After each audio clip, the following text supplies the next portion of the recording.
"We just want a warm meal, please," said the mother, while Barefoot, freezing with her daughter.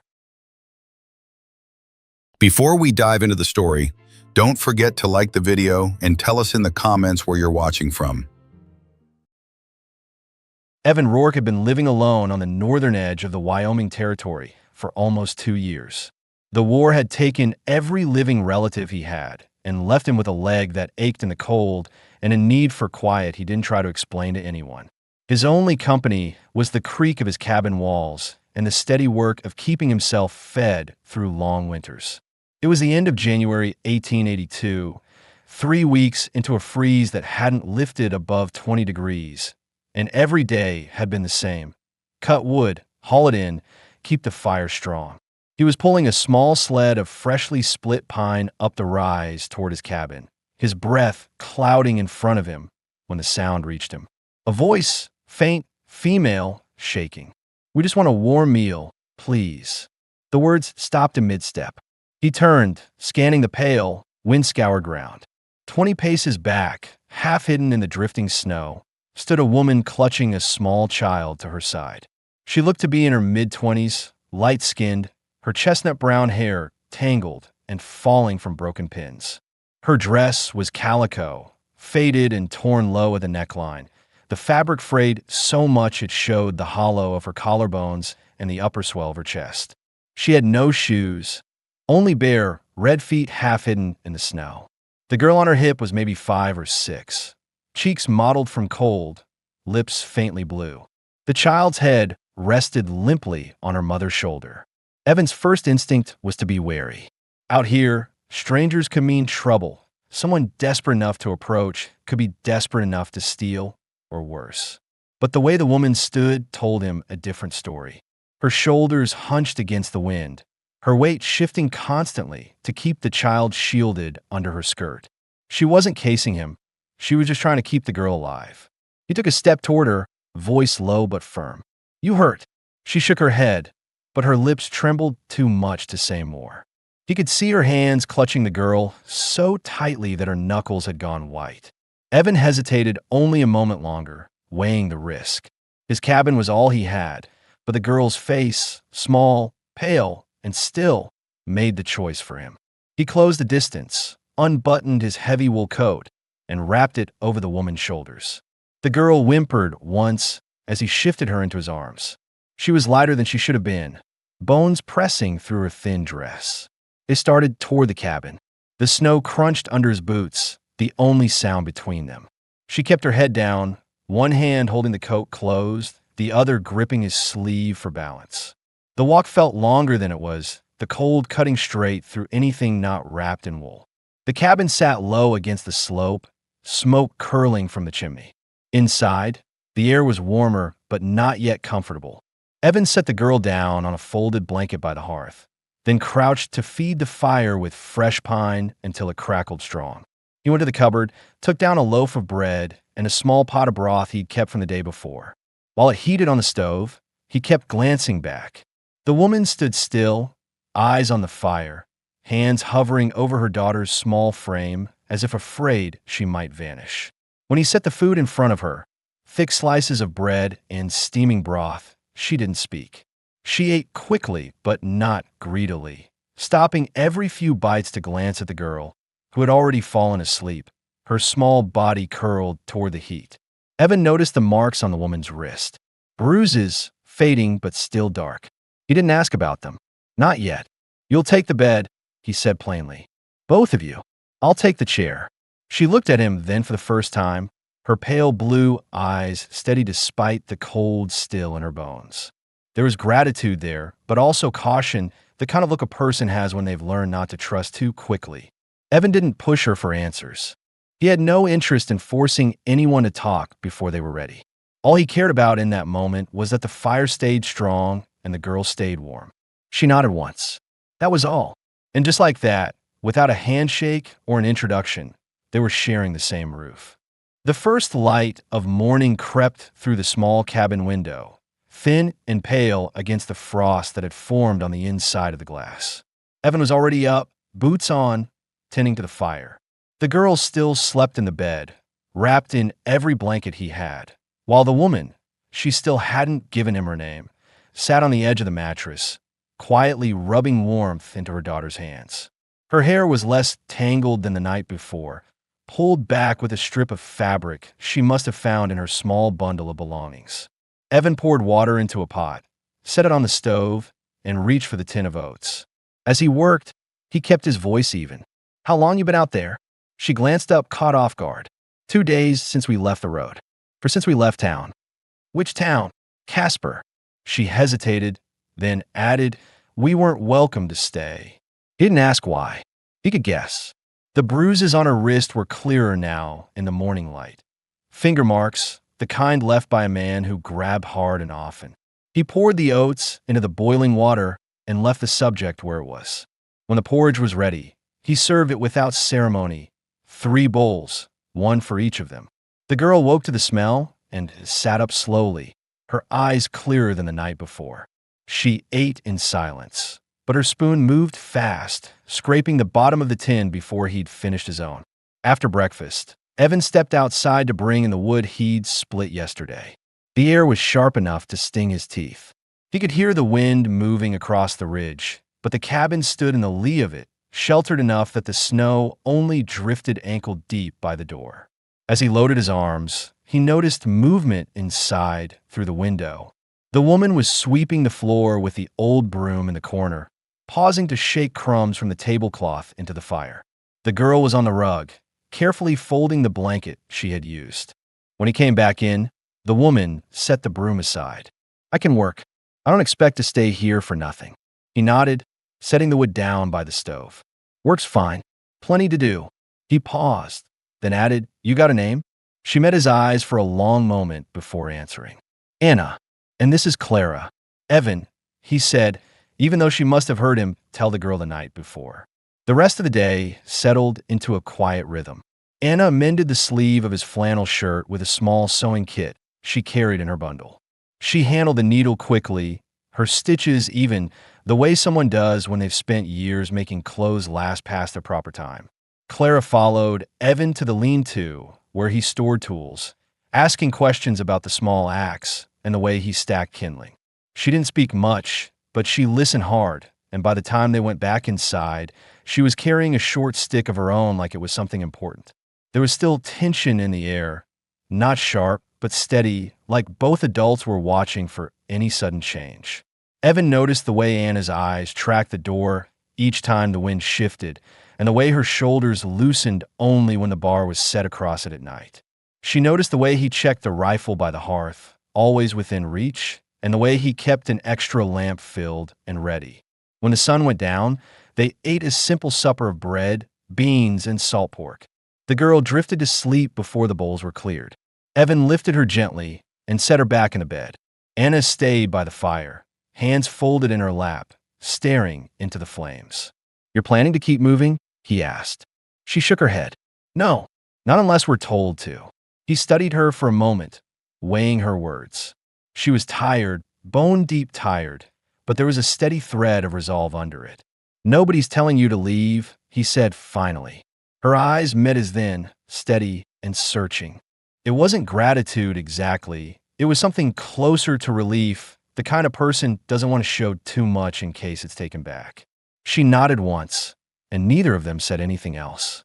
That night, Evan lay in the chair by the fire, listening to the quiet breathing from the bed. His mind replayed the way he'd found them. Barefoot in the snow, a child's skin nearly blue. He thought about what might have happened if he'd gone another way, or if he decided to keep walking. And he realized, with a faint weight in his chest, that he'd already made up his mind to keep them here, whether they asked or not. The next morning the cold had settled harder than before, a brittle kind of cold that made the cabin timbers creak and the water bucket near the door skin over with ice. Evan woke early, boots already beside the chair, and stirred the fire before stepping outside to check the traps he'd set along the creek. He wanted to be back before Anna and Clara rose, but when he came up the slope with 2 rabbits tied to his belt, he saw smoke curling steady from the chimney and light moving in the cabin window. Inside, Anna had the table cleared and a pan of cornbread batter ready to set by the stove. Clara sat on the floor near the fire with a rag doll, Nothing more than stitched scraps of fabric and a button eye, but she cradled it with both arms as if it were something precious. Evan noticed the doll's face had been sewn with the same thread Anna used to mend his shirt the day before. "You been up long?" he asked. "An hour or so," Anna said, keeping her focus on the pan. Didn't want the fire to die. Evan skinned the rabbits at the table, his hands moving with practiced speed. "You sew that for her?" Anna glanced at Clara, then back to the pan. "Yes. She lost hers when we left Casper." He didn't press for details, but it answered one of the questions lingering in his mind: what exactly they had when they left, and how little they must have been able to bring. While the cornbread baked and the rabbit stewed, Evan asked about her plans. "You got anyone expecting you? Any family close by?" Anna shook her head. "No one left worth finding. My folks died in Kansas. I married young, thought I knew the man. I was wrong." She didn't look at him as she said it. "When he started drinking harder, he lost work. When he lost work, he found ways to make sure I paid for it." She tugged the sleeve of her dress lower over her wrist, even though Evan had already seen the bruises. "We left after he hit Clara." Evan's jaw tightened, but he kept his tone even. "Any chance he'd follow you here?" "Not if he thinks we're heading west. I told someone in town that was where we were going. If word spreads, maybe he'll believe it." She gave a faint, humorless smile. "I'm not much worth chasing, anyhow." Evan didn't answer that. To him, she looked worth more than most people he'd met. Someone who worked without being asked, who kept her head down when she had to, but still carried herself like she wouldn't bow forever. They ate together at the table. Clara, between them, reached for more cornbread, and Evan slid the plate her way without a word. After the meal, Anna took the dishes to the basin, scrubbing them clean with water Evan had warmed on the stove. The day settled into a quiet routine. Evan showed Clara how to stack kindling so it would catch faster. Anna swept the cabin, shook the blankets outside, and went through the small pile of clothing Evan had stored from past winters, sorting what could be altered to fit her or Clara. She found a flannel shirt that could be cut down for Clara, and without asking, she started in on the work, the sound of scissors slicing through fabric filling the room. By late afternoon, the wind had picked up. Evan went to the barn to check the roof for loose boards. As he worked, he thought about what Anna had said. No family, no place to go, no reason for anyone to come looking except the man she'd left behind. He figured if she stayed, he'd have to make it clear to anyone who came by that she and the girl were under his protection. That was a decision he realized he'd already made the night he brought them in. When he came back inside, Clara was asleep on the bed with the new shirt laid over her, half finished but already warmer than what she had. Anna sat near the fire, mending a tear in her own dress. She looked up as he closed the door, and for the first time since she arrived, there was a trace of ease in her face. Not a smile exactly, but the tension around her eyes had softened. Evan set his gloves on the peg and crossed the room. "Tomorrow I'll take you both to the creek. Show you where I set the traps." Anna nodded. Clara would like that. Then, after a pause, "Thank you for letting us stay." He didn't reply right away. Instead, he looked over at Clara, her small frame wrapped in blankets, and then back to Anna. "Wasn't much of a choice," he said finally. "Couldn't leave you out there." And though neither said it out loud, they both understood that staying here, together, was starting to feel less like a temporary arrangement and more like the beginning of something they hadn't yet named. The next morning broke clear, the sun sitting low and white above the ridge. Frost clung to the cabin roof, sparkling in the light.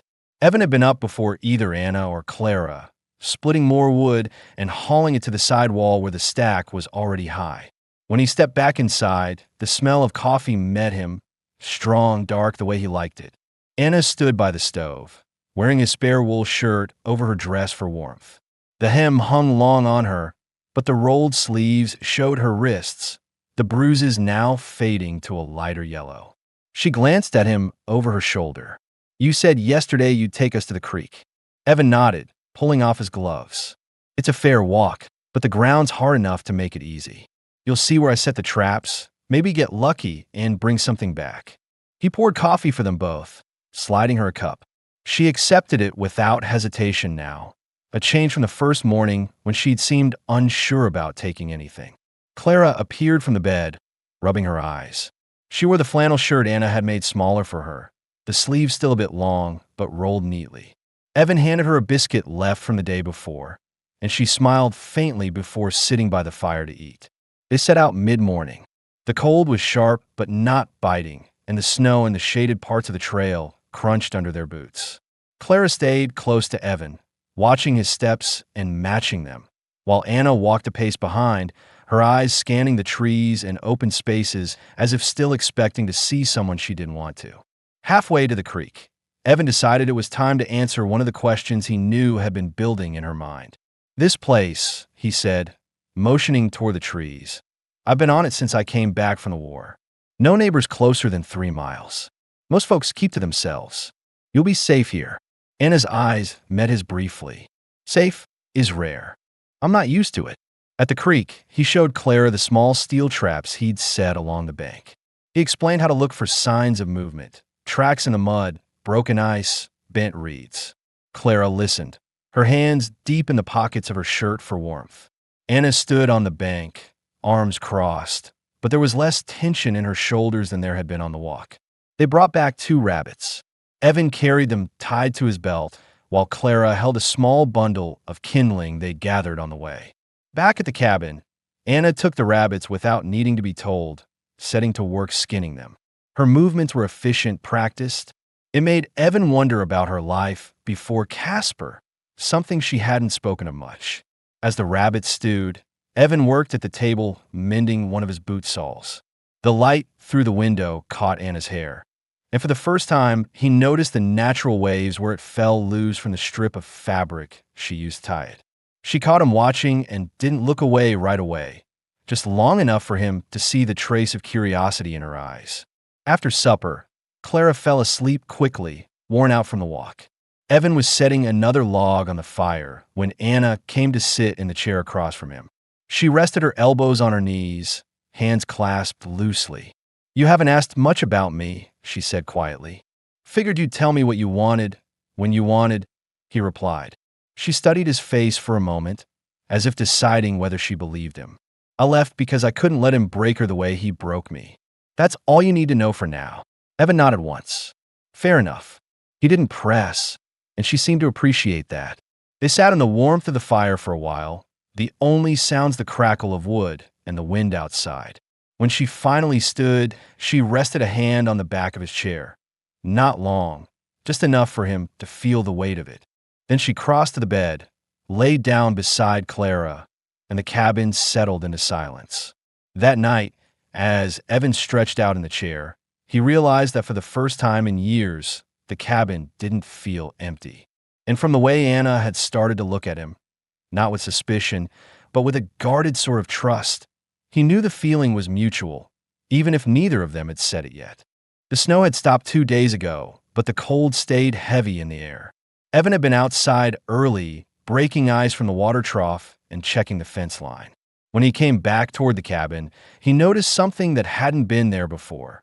Hoof prints in the thin snow near the trail, fresh enough that they hadn't yet frozen over. They weren't his. Inside, Anna was at the stove, ladling porridge into bowls while Clara sat cross-legged on the bed, brushing her doll's fabric hair with her fingers. Evan shut the door behind him, stamping his boots clean, and hung his coat by the peg. He didn't say anything right away, but his eyes went to the rifle leaning against the wall. Anna caught the shift in his expression. "What is it?" "Somebody's been through," he said, keeping his voice steady. "Rider, 1 horse, came close enough to see the cabin." Her hands froze on the ladle. She didn't ask who. It was clear from the look in her eyes that one name came to mind before any other. Could it be? She stopped herself. Could be anybody, Evans said. Could be no one looking for trouble. But I'll be keeping the rifle closer. He watched her steady herself before turning back to the stove. She didn't ask more, but the set of her shoulders told him she was thinking about it. They ate together, though the easy quiet they'd found over the last days felt thinner. Clara still smiled when Evan gave her extra bread, but Anna's eyes kept flicking to the door. After breakfast, Evan decided there was no use letting worry take over the day. "We'll get what in before the cold pushes harder," he said. "Anna, you can keep the fire strong. Clara, you're with me." The girl's face lit up at the idea, and she bundled herself in the flannel shirt and one of Evan's old scarves before following him outside. Anna stood in the doorway as they went, her arms crossed tightly against her chest. They worked in the woodlet for nearly an hour. Clara carried small pieces to the sled while Evan split the larger logs. She asked questions about the axe, about the sound it made when it struck, and he answered each one without hurry. By the time they headed back, her cheeks were red from the cold, but her grin was wide. Back inside, the smell of beans simmering on the stove met them. Anna had baked cornbread in the cast-iron skillet, and when she turned it out onto the table, Evan could see she'd made enough for 2 days. "In case we need to keep inside," she said simply. They ate in the late afternoon, the light already fading from the windows. Evan noticed Anna's hands weren't shaking the way they had the first night, though she still kept the blanket close around her shoulders. Clara, full from a meal, curled up on the bed with the doll, drifting off to sleep. Later, when the fire was low and the room dim, Anna came to stand beside him where he sat in the chair. "If it's him," she said quietly, "I don't want Clara seeing him. Not ever again." Evan met her gaze. "She won't. Not if I have anything to say about it." There was no hesitation in her eyes this time, only relief and something else, something that came from believing a man might actually keep his word.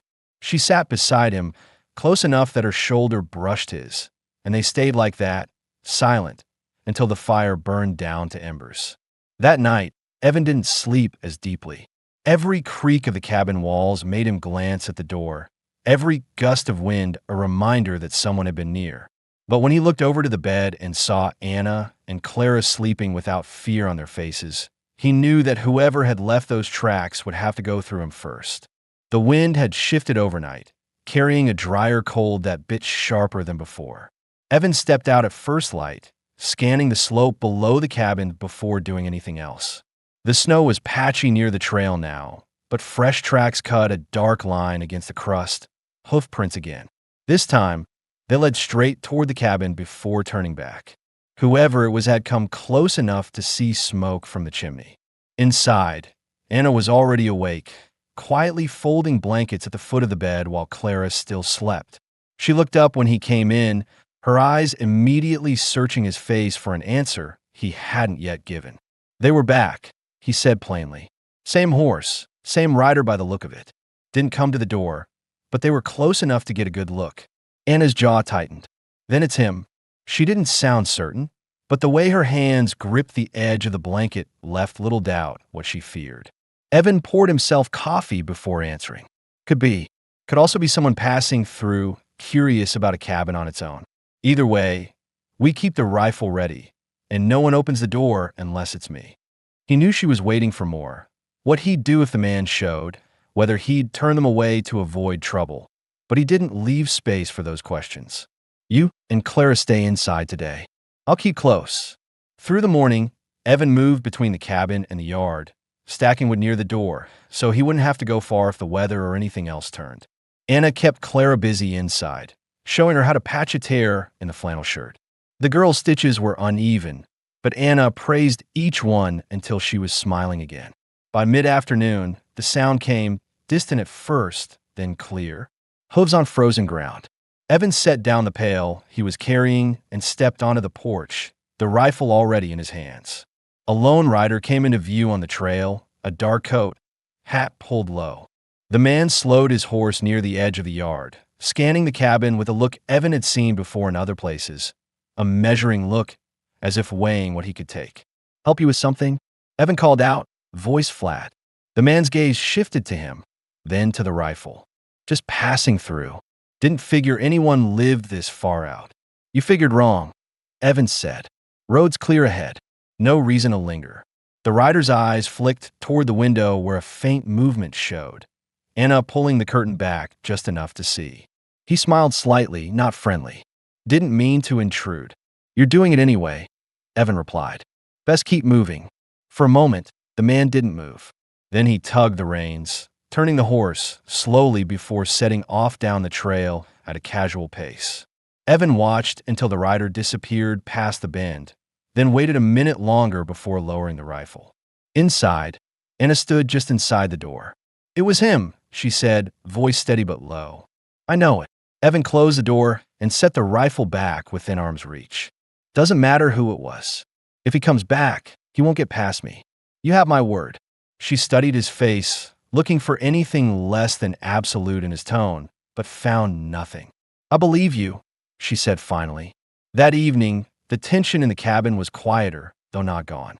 Clara played near the fire while Anna stirred the stew. When Evan handed her a bowl, their hands brushed, and for the first time, she didn't pull back immediately. Later, after Clara was asleep, Anna sat across from him at the table. "If he's not gone for good, I want to know how to use that rifle," she said. Evan looked at her a long moment, then nodded. "Tomorrow." It was the first time she'd spoken about standing her ground instead of just surviving. And to him, it meant she was beginning to see this cabin as more than just a stop to catch her breath. The next morning broke cold and still, the kind of cold that carried sound far. Evan was outside early, checking the yard and the slope beyond for any fresh tracks. There were none. He came back in to find Anna already dressed in the wool shirt he'd lent her days ago, sleeves rolled to her forearms, hair pulled back tight.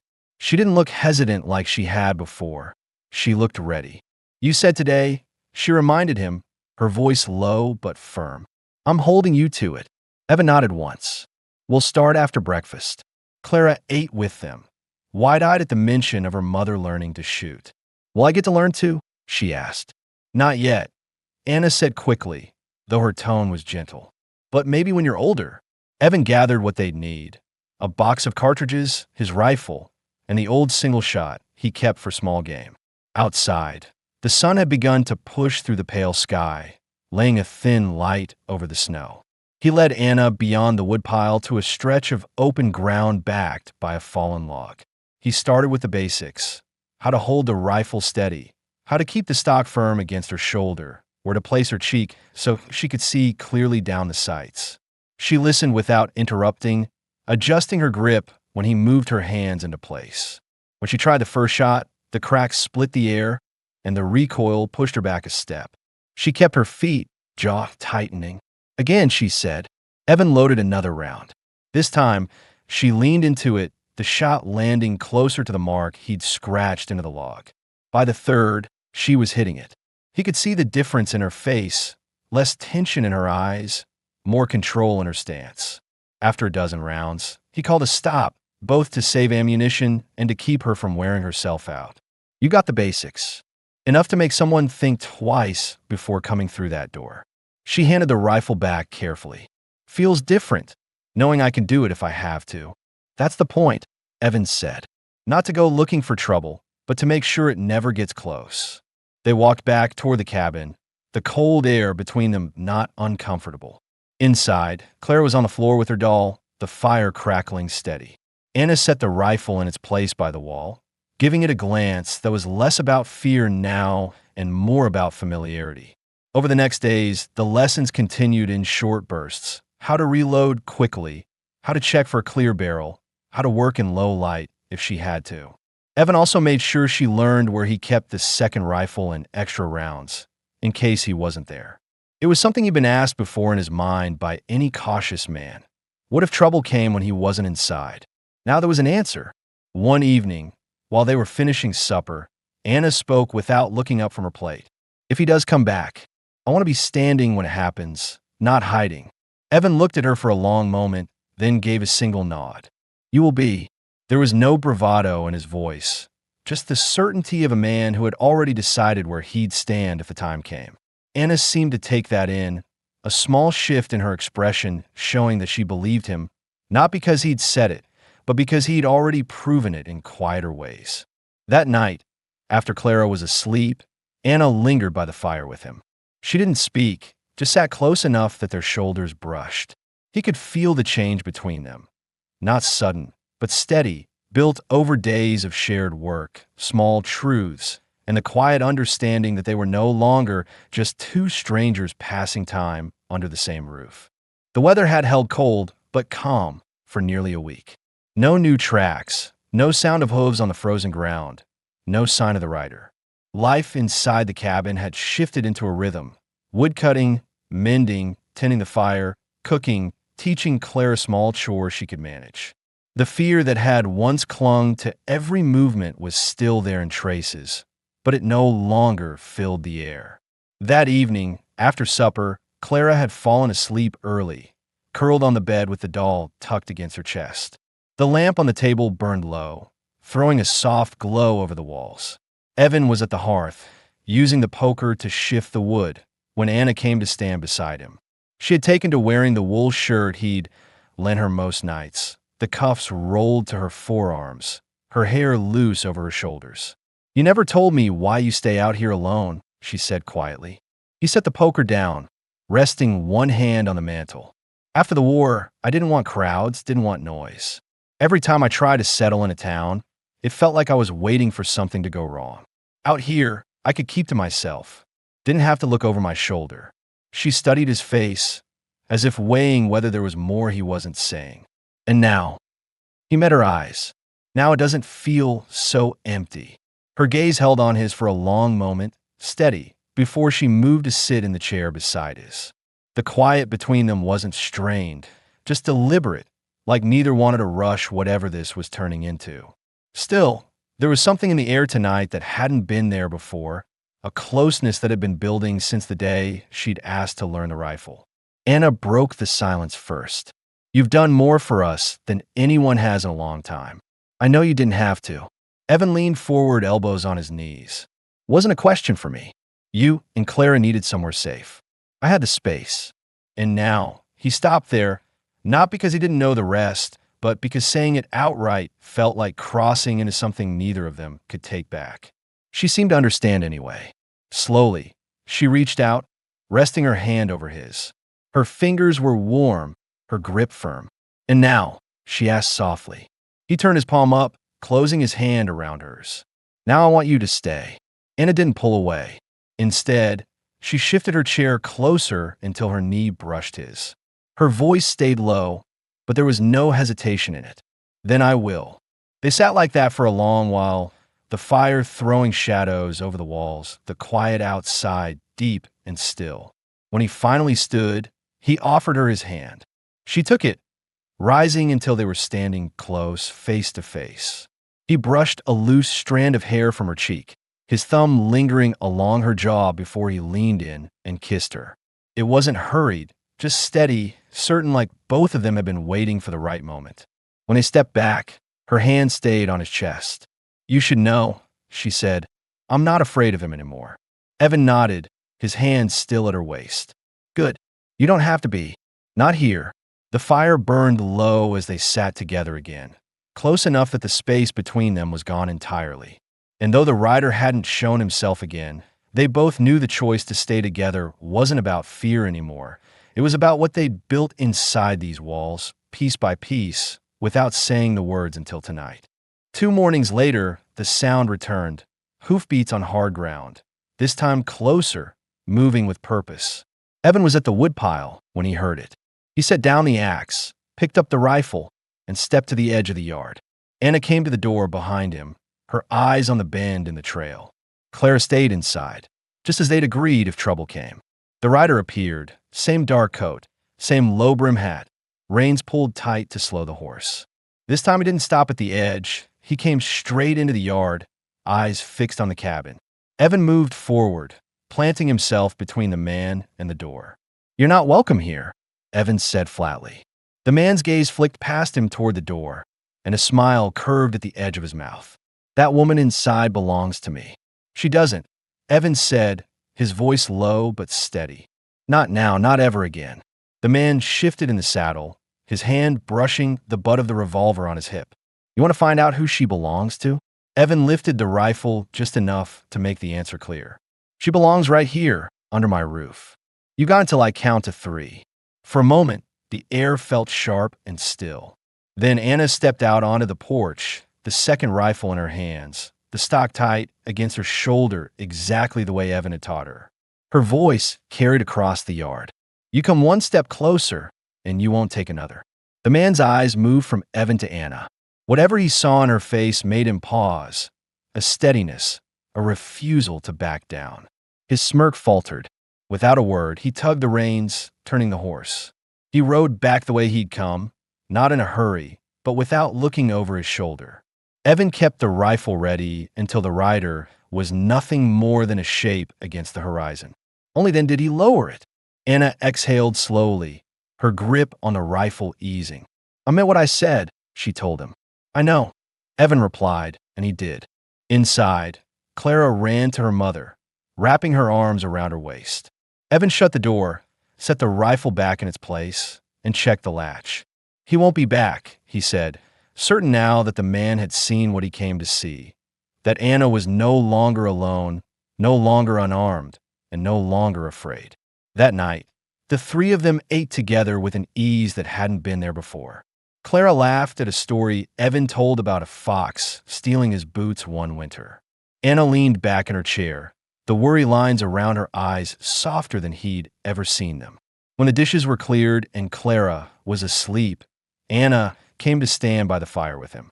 "It's over," she said, not as a question, but as a truth she was claiming. "It's over," he agreed. She stepped closer, her hand finding his. "Then I'm not going anywhere. This is home now." Evan pulled her in, holding her against him, the warmth of the fire at their backs. He felt the last of the tension leave her shoulders, and in that quiet, he knew they had crossed into something permanent. By spring, the cabin yard would be green, the traps full, the woodpile rebuilt.